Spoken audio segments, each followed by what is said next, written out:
अस्सलाम वालेकुम। उम्मीद करती हूँ कि आप सब खैरियत से होंगे। तो ये आज हम करने लगे हैं let's decode shape names by phonic sounds. इसकी रिक्वेस्ट आई थी कि फोनिक साउंड्स के थ्रू कैसे हमने डिकोड करना है, बच्चों को कैसे करवाना है, क्योंकि स्पेलिंग्स याद करना बच्चों के लिए बहुत मुश्किल होती है। क्रैमिंग करना, रटा लगाना बहुत ज़्यादा प्रॉब्लम क्रिएट करता है। तो इसलिए इसको फोनिक्स के साथ जब डिकोड करके बच्चों को याद करवाया जाए तो ज़्यादा अच्छे से उनको समझ आ जाती है। तो आज हम सीखेंगे कि किस तरह से हम शेप्स नेम्स को, स्पेशली 2D शेप्स को डिकोड कर सकते हैं फोनिक साउंड्स के साथ और बच्चों को बता सकते हैं, ताकि उनके लिए कुछ तो आसान हो, कम से कम रट्टा ना लगाना पड़े, याद ना करना पड़े। ठीक है, सो लेट्स स्टार्ट इट। सबसे पहले आते हैं सर्कल की तरफ। आई एम ट्राइंग कि मैं सबसे ज्यादा इजी वे में आपको समझा सकूं, खालिसतन उर्दू को यूज करते हुए। तो उम्मीद करती हूँ कि मैं इसमें कामयाब हो सकूंगी। तो हम आते हैं सर्कल की तरफ। सर्कल में वैसे हमने देखा होगा सी का साउंड ख होता है, लेकिन यहाँ पर हमारे पास सॉफ्ट साउंड आ रहा है सी का स। वजह क्या है, क्यों आ रहा है? तो जब भी हमारे पास सी के बाद आई आए, ई आए या वाई आए, तो सी अपना सॉफ्ट साउंड देता है।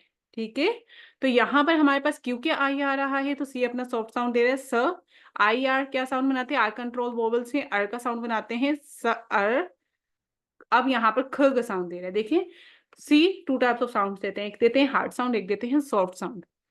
अब इसी सर्कल में एक दफा वाला सी जो है वो सॉफ्ट साउंड दे रहा है, दूसरा सी जो है वो हार्ड साउंड दे रहा है, ख साउंड। ठीक है, अच्छा अब ख अब यहाँ पर सवाल आता है कि मैजिक ये जो ई आ रहा है ये कुछ कर क्यों नहीं रहा? तो याद रखिएगा, कहीं पे भी अगर आ रहा है ख, सी एल ई आ रहा है, मतलब L E consonant plus L E आ रहा है, तो आपने इसको बच्चों को ऐसे याद करवा देना है कि खल सी एल ई लास्ट में आ रहा है। अगर लास्ट में खल का साउंड आ रहा है या फिर जी एल ई आ रहा है, मतलब गल का साउंड आ रहा है, ठीक है, या फिर आपके पास B L E, B plus L E consonant plus L E की बात हो रही है, बल का साउंड आ रहा है, तो लास्ट में मैजिक ही लाजमी आएगा। ये बात कॉन्सेप्ट दे दिया, ये तो ज्यादा आसानी रहेगी। अगर इसके हम रूल बताएंगे तो वो बहुत ज्यादा मुश्किल हो जाएगा बच्चों के लिए। तो इसको आसान ही रखते हैं। आपने सिर्फ क्या करना है, आपने उनको बता देना है C L E, G L E, B L E, खल बल, सॉरी खल गल बल। ठीक है, तो स अर ख सर्कल। ठीक है, होपफुली क्लियर हो गया है। अब हम आगे आते हैं नेक्स्ट शेप्स की तरफ। शेप नेक्स्ट जो है हमारी ट्राइंगल है।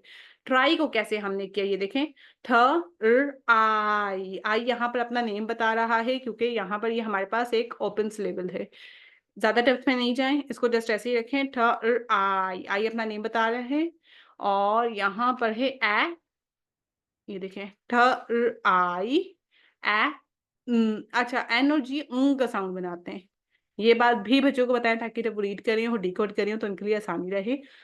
का साउंड बन रहा है ट्रा आई ए गर्ल। अगेन मैंने क्या बताया था, जी एल गल का साउंड आ रहा है, बल का साउंड आ रहा है, या फिर खल का साउंड आ रहा है, तो लास्ट में ई आएगा। ट्राई ठ आई ए ट्राइंगल। ठीक है, अच्छा अब हम नेक्स्ट पे आते हैं। नेक्स्ट हमारा है रेक्टेंगल। ये भी सेम वही रूल फॉलो कर रहा है जैसे ट्राइंगल है। रैक, रैक यहाँ पर सी अपना हार्ड साउंड दे रहा है। ठ अल ट्राइंगल। अगेन गल आ रहा है तो मैजिक ही आएगा साथ में। अब हम नेक्स्ट पे आते हैं ओवल। देखें ओ ओव, ए का साउंड ए होता है, यहाँ पर ये अ का साउंड क्यों दे रहा है, ये क्वेश्चन आता है। तो याद रखिएगा, जब भी ए एल आएगा तो वो अल का साउंड होगा। ए एल दोनों मिलके अल का साउंड देते हैं, ये भी बता दें। अल, ओ अल, ओवल। अच्छा नेक्स्ट हमारा स्क्वायर। अब देखें क्यू यू क्या साउंड बनाते हैं? क्यों कभी अकेला नहीं आता, कोई भी वर्ड ऐसा नहीं है जिसमें क्यू अकेला आए। कुछ एक्सेप्शंस होते हैं, हम उसको कंसिडर नहीं करेंगे, लेकिन आपने याद रखना है क्यू कभी भी अकेला नहीं आता। तो कैसे होगा? क्वा, क्यू यू क्वा। ए आर क्या साउंड बनाते हैं? अर।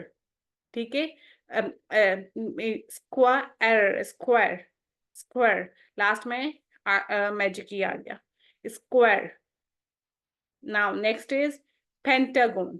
पेंटागोन पहले क्यों कहते हैं देख लें, इसके 5 साइड्स हैं, 5 को हम पेंटा कहते हैं and gon mean sides. Pentagon, pen, ठ यहाँ पर श्वा साउंड दे रहा है, ए तो जस्ट आपने बच्चों को बता दिया बस अ है तो ए आएगा, ये बात याद रखनी है।